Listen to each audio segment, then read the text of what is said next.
I've prepared the bottles.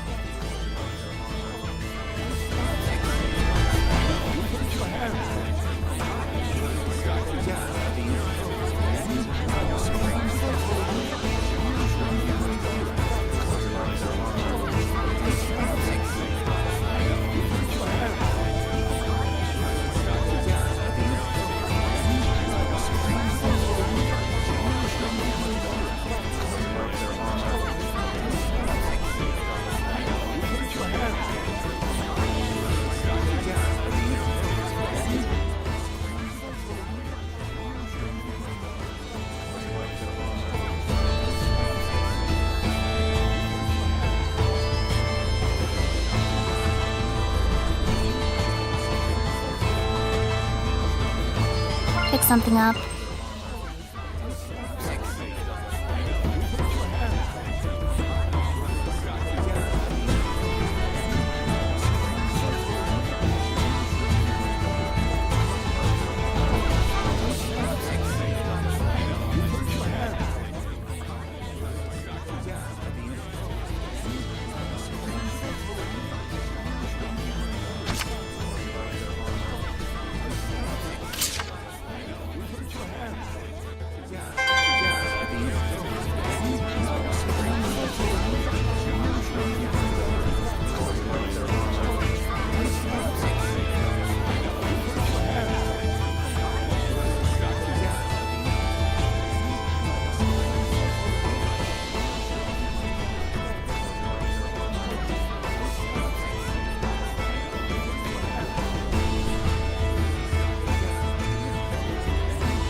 Things weren't quite as bad between the Knights and the Church when the Pope was still around.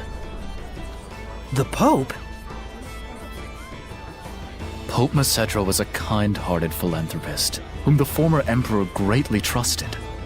Even the Knights would have gladly carried out any order he might give. Wait, what do you mean was? He went missing about a year ago. As if prepared for the confusion, Cardinal Fortin took the stage, and soon she had seized all political power. So, you think the Cardinal had something to do with the Pope's disappearance? Is there proof? None.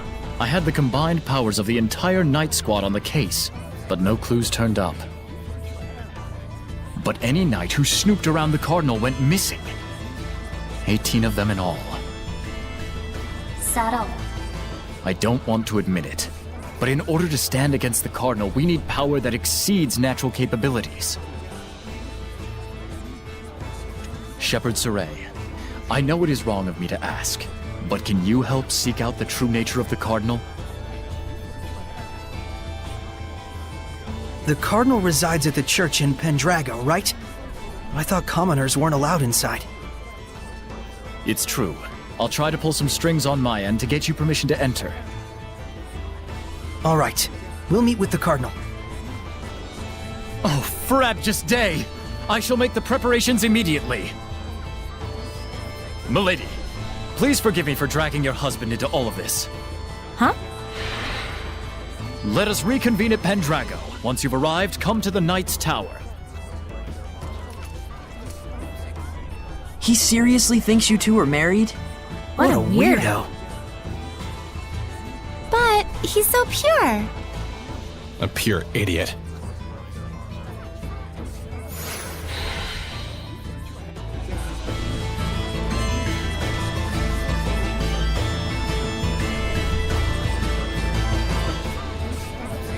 I can tell this is gonna be trouble. But at least it's getting us inside the Shrine Church. Right. While we're at it, we can probably tell the higher-ups in Rollins our side of the story.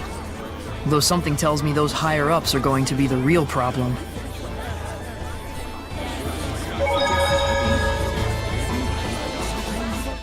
Looks like the church and the Knights of Rollins really are at odds.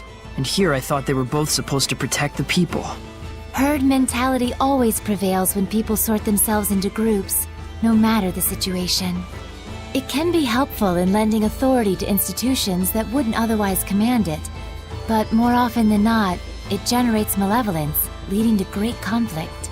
Like wars, you mean? Yes, in the most extreme cases. Even the conflict between the knights and the church could be considered a war, if on a much smaller scale. War is the people's history. I read that in a book once, and I think I get it now. Would it be better for me not to get involved? What do you think? I want to know. Even if the reality is bleak, it is still part of the world we live in. Then let us go forth. This is your adventure. No, it's our adventure. Mine and those who believe in me. I don't think any dogs have barked at me for a while now. There's the reason why. Is that Dezel? Looks like the dogs are flocking to him. What? You want something? No, I'm just a little surprised. You're okay with dogs? Of course I am. Dogs are silent partners. You haven't given them enough of a chance to know better. But dogs do bark. They only bark because they can sense your anxiety and aren't sure where it's coming from. In other words, it's because you're afraid of them in the first place. Well, I'd argue that they bark at me first. It's so hot again. It truly is. I think I'm gonna get sunburned. Edna, do you use your umbrella for protection from the sun? As you can see. Do Seraphim get sunburned too? I guess it makes sense since Edna has really fair skin. Edna's umbrella can be used to avoid the sunlight as well as rain. It can even be used to push back the Hellions. Oh wow! So it's like killing 3 birds with 1 stone. Not quite. It's also her signature item, so it's more like killing 4 birds with 1 stone. If that's true, then really it's like killing 5 birds with 1 stone since she has a cute mascot character attached to it. And it's also something she can change depending on her mood, so that's actually 6. I'm like Cinderella with an umbrella. I must say, that was a good one. Not to mention a lot of dead birds with 1 stone.